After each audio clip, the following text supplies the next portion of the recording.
যে মারা গেছে সেই বুঝে, কিন্তু এই জিনিসটা যখন মারা যাওয়ার পরে কিছুদিন সবাই আসে, যখন চলে যায় 10-12 দিন 15 দিন চলে যায়, তখন আর কেউ আসে না। গতকালকে যে ঘটনাটা ঘটছে, বিশ্বাস করেন ভাই, এখনো আমরা বুকর মাঝে ভয় লাগে। দেশ বিদেশ থেকে যোগাযোগ করা কি অবস্থা আছে, কিন্তু যে বাসার দোয়ার কোনো সেভ নেই।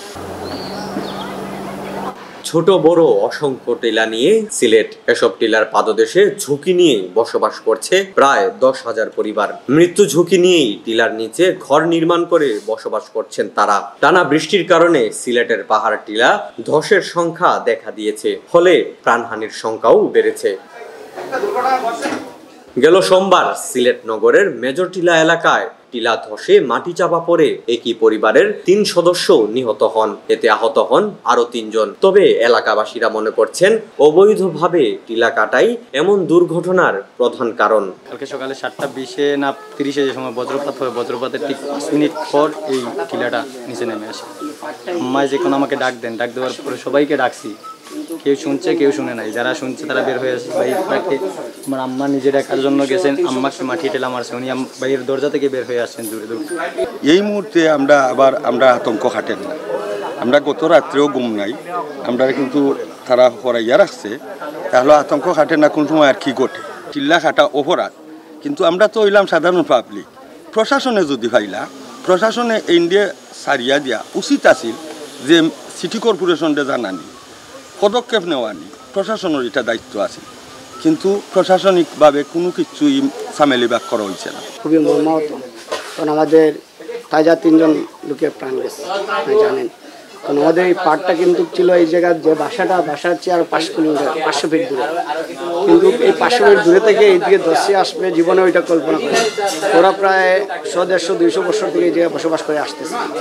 তো আমরা চাই একটা থেকে শিক্ষানো দরকার, প্রশাসন বা যারাই দায়িত্বশীল আছে, ঊর্ধ্বতন কর্মকর্তা যারাই দায়িত্বশীল আছে, এগুলাতে সবাই যাতে মেঘ বৃষ্টির বাদলের দিন আসলে যাতে একটু নজর দেয়। আজ বেলা 11টার দিকে দুর্ঘটনা কবলিত এলাকাটি পরিদর্শনে যান সিলেট 1 আসনের এমপি ডক্টর একে আব্দুল মোমেন। পরিদর্শন শেষে সাংবাদিকদের এক প্রশ্নের জবাবে সাবেক পররাষ্ট্রমন্ত্রী বলেন, কয়েক বছর ধরে সিলেট প্রাকৃতিক দুর্যোগপূর্ণ অঞ্চল হয়ে উঠেছে।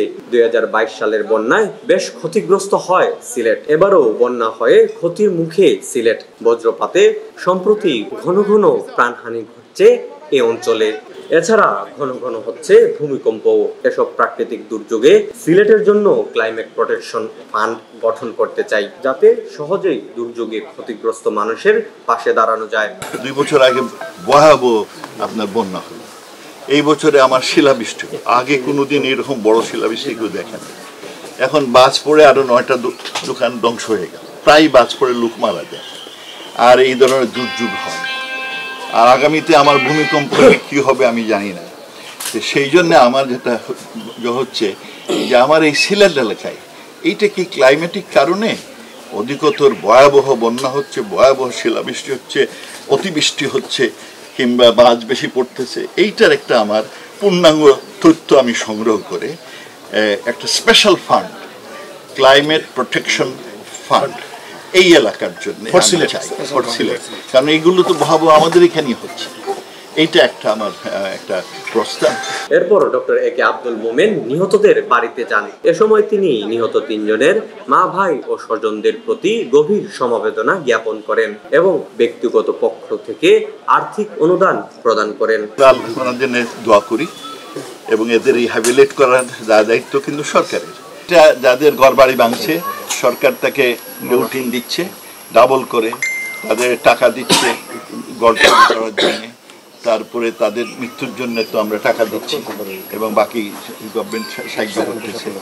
আর এই আমরা আগামী থেকে মেয়র সাহেব বললেন যে এই টাকা এনাফ না, হ্যাঁ, তো ওইটা আমার তখন খেয়াল হয় নাই, এবং আমাদের উপজেলা চেয়ারম্যান সাহেব আছেন এখানে, তো এখানে টাকা এনাফ না, তো মেবি আমরা একটা প্রপোজাল দাঁড় করতে হবে। টিলা ধসে নিহতদের খোঁজ নেন সিলেট সিটি কর্পোরেশনের মেয়র আনোয়ারুজ্জামান চৌধুরী। তিনি ক্ষতিগ্রস্তদের আশ্বাসের পাশাপাশি যারা এভাবে ঝুঁকিপূর্ণভাবে বসবাস করছেন তাদের নিরাপত্তা নিশ্চিত করতে সরকারি খাস জমিতে পূর্ণ আবাসনের ব্যবস্থা করা হবে বলেও জানান তিনি। সম্মিলিত প্রয়াসের কারণেই কিন্তু এটা উদ্ধার হয়েছে।